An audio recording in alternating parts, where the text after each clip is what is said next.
All right. Welcome back to Embodied Business Inspired Brain podcast with your host, Ann Bishop, this is my voice, and my co-host, Chantel Lopez. And Hi. welcome. And so welcome to all of you listening. And we want to do just a little recap of episode 43, where we looked at pricing in your business and your nervous system. And during that time, we shared a lot of this concept about how female entrepreneurs tend to undercharge for their services and work. And so we are going to continue that conversation, but with a lot more data and with a lot more nuance and some new research that's come out as well regarding happiness and well-being and income, and how that truly is a connection between happiness and well-being and income. And so, as always, we want to welcome you here. And we usually begin with a what's in progress, what's in process. And so I will pass that baton to Chantel. That's the joy of being the introductory host. As you get to pass the hard work onto the other person to start with. So a lot has been in process and progress.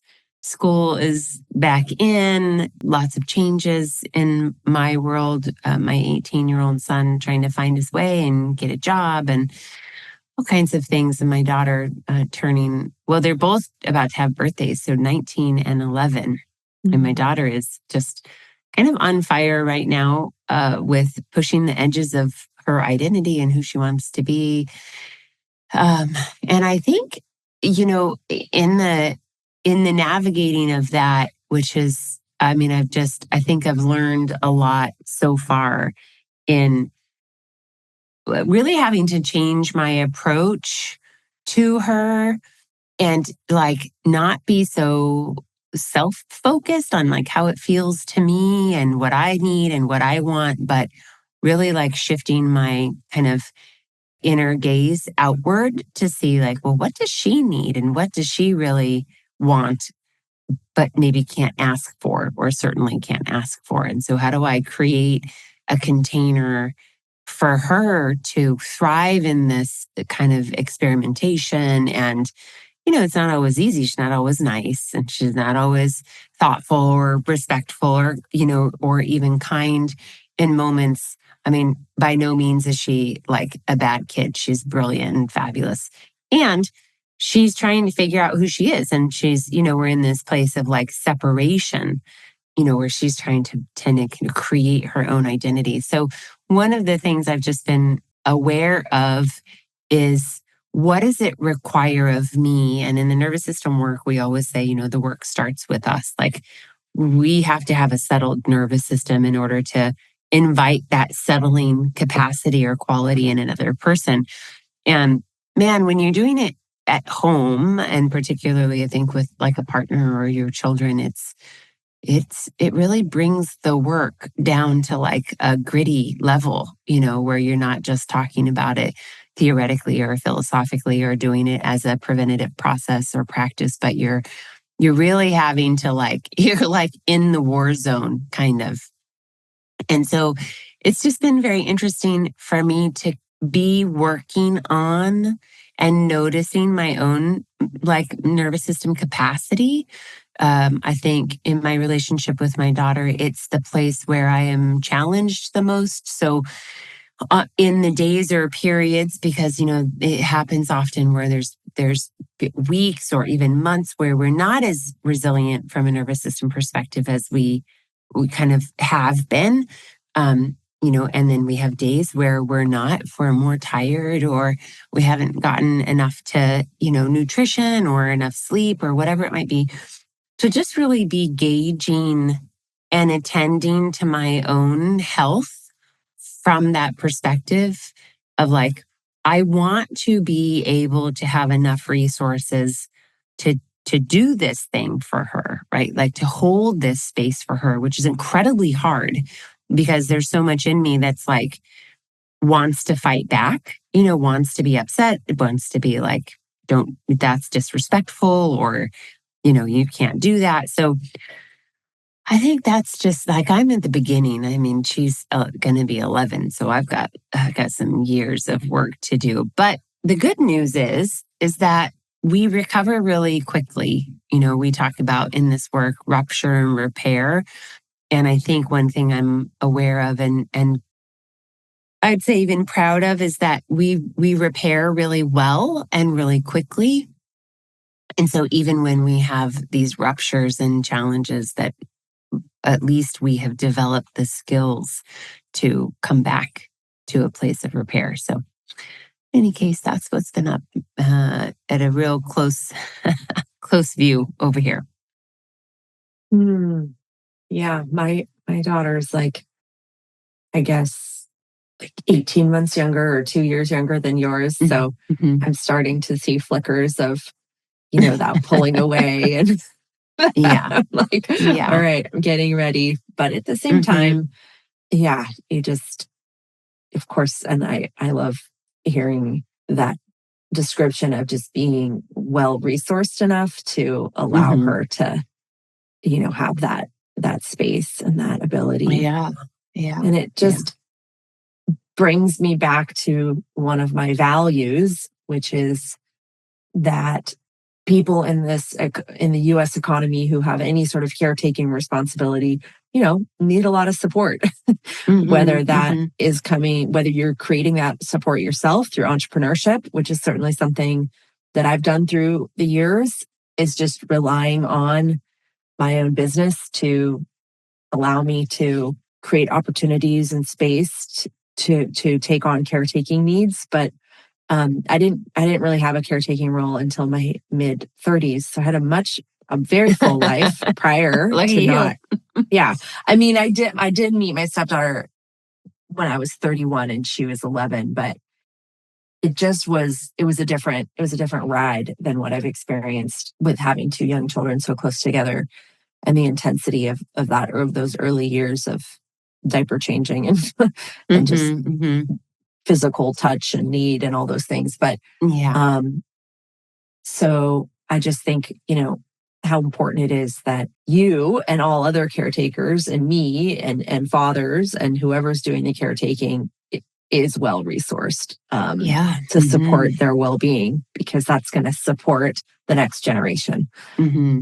So I would say what's in progress, what's in process for me is I am going on my 4th annual trip this year with a group of families. We go camping, and I was explaining to Chantel, it was sort of like, it was the first, I think it was in 21 that we did this, and it was the first moment where I had really been with a lot of people since the pandemic, and it was camping, so it was like great. I'd had sort of my bubble, but this was like really breaking outside of my COVID bubble. And I was explaining to Chantel just how good it felt. Like it was like almost like this high of like belonging and sense of being with other people. We were in the redwoods along the coast in Northern California. And I just, every year, I'm just so attracted to going back to it. So I think it's regulating, but then I also have nervousness, and it makes me think about, well, what is some of that nervousness attached to? And I think some of it is attached to sometimes when it butts up against my ability to expand joy, because I do feel like I have this opportunity to have so much joy on the trip. But then it's like there's also a sense of me that's waiting for like a shoe to drop, that like, oh, when I'm on the trip, something bad will happen, or I'll be stressed or nervous. So you're ceiling, right? Yes, I'm really seeing my ceiling. And because I do feel like I've expanded joy in certain domains, but this is one where I still need to work on that ceiling. So yeah. So, all right, we're going to dive into our topic today. And Chantel asked me this beautiful question about like, well, why is this important to you? And one of the things that we're offering now within the Embodied Business Institute is a suite of offers that are based in the pricing overhaul method and that are based in how to develop profitability, but also well-being. And the concept that earning a certain amount and having profit is actually attached to your well-being. And so as someone who appreciates research, I'm always like, where's the data? Where's the research to back this up? And so we've found some really great articles that we'll be touching on today in part 1 and going deeper into our next episode in 45 in part 2. But I just kind of want to lay some statistics out on the table for us to kind of think about and ponder, and we'll leave the references in the show notes. But the first one, and I'll share about 5 of them, is that most women entrepreneurs pay themselves 28% less than men. So that's one statistic. 31% of women business owners have school-aged children at home. This one I found very interesting. Over 88% of women-owned businesses earn less than $100,000 a year. This is based in the US. And then women are 3 times more likely to become caregivers. And so that is supporting either children or elder care. And then this one I found really interesting because if you're someone, I think, like Chantel and I, who likes to continue to grow, who likes to listen to podcasts and to seek out, you can sometimes see people in your environment or within business who are killing it, right? Or they're at least saying they're killing it. But these are what the statistics are. 0.5%, 0.5%. And if you're watching this on YouTube, you'll see the air quotes, unicorn or non-employer female firms. So this would be something like what Chantel and I have. Like we are employees of our own firm, but we are not. We don't have a large group of employees. Make over $1 million per year. So that's only about 35,000 U.S. businesses that are women-owned are making over $1 million a year. But gosh, if you're trying to find some support with your business and growing profits or having more income in your business, and you look around maybe on social media or maybe, in articles, gosh, sometimes it looks like everybody's doing that, right? But I always like to get below the surface and say, well, what's really happening and what does the data share with us? So for me, hearing this type of information calms my nervous system because it allows me to know where I am and what's reality. And so one of the most interesting things that I want to touch on a little bit today is a study that came out. Is one called Income and Emotional Wellbeing, a Conflict Resolved. So in the past, when they were measuring how much income do you need to make to have a good well-being, they really were leaning on this if you could make $75,000 a year, you would feel like you had a lot of well-being in your life. And they have since in November 29th, 2022, when this article came out, they found that actually it's a much higher amount and that more people can increase their happiness and well-being up to $500,000 a year. So bringing in $500,000 a year. And so if we think that 88% of women own businesses are earning less than $100K a year, we have a long ways to go. And I was sharing with Chantel that thinking about from the standpoint of women's rights and the ability to choose and to have that ability to choose whether you want to continue a pregnancy or not, that's a right that I personally didn't fight for. That was a right that more my mother's generation fought for, or people a little bit younger than my mother. And I feel like one of the things that I really want to fight for is that women begin to ask for more money in their businesses, that it becomes normal to pay women on parity as men. And within small business, because although I have not worked in corporate, I mean, in corporate, they're at least, I think, tracking sometimes the parity between men and women, but it's not even really tracked. I think it's much harder to track how much small businesses are making between women and men. And it's really just this ability that everybody needs enough to survive and make a living. And so I found that article to be really, really fascinating insights into what we think we need, because this concept of $75,000 a year was so popular that there was actually a man in Seattle who raised his company's floor of their income. He raised the minimum salaries of their income to $70,000 a year. And his name was Dan Price, and he was the founder of a credit card processor, Gravity Payments. And then I guess he actually even made his own income that amount. But then years later, they realized actually that was way too low. That was way too low. Well, yeah. Yeah. And then, Dan Price later, it looks like he later had to step down after allegations of a pattern of abusing women. So, oh, God. Yeah. So I just want to give the full picture. But I just think it's really interesting because I think a lot of times there's that inner conversation within ourselves when we're setting a price or asking for more money, where we have that small inner conversation and we don't ask for more, or we don't believe we can have more. And I don't want that for my daughters. And I don't want that. I'd like to be the person who can, how can I stop myself in that moment and ask for more? Yeah. Yeah. There's a couple of things that come to mind.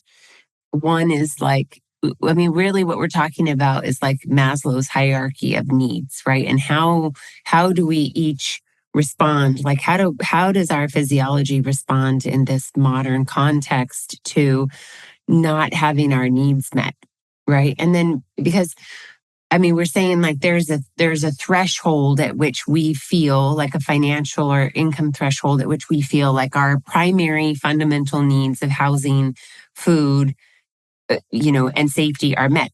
Because if those needs are not being met, the potential chronicity of your stress response and your nervous system, right? So your nervous system being in a chronic state of stress, a chronic state of dysregulation of life threat. It's like, to me, it's why folks who fundamentally, are poor, they're not fundamentally poor. I didn't mean to have those things go together as if I was continuing a sentence.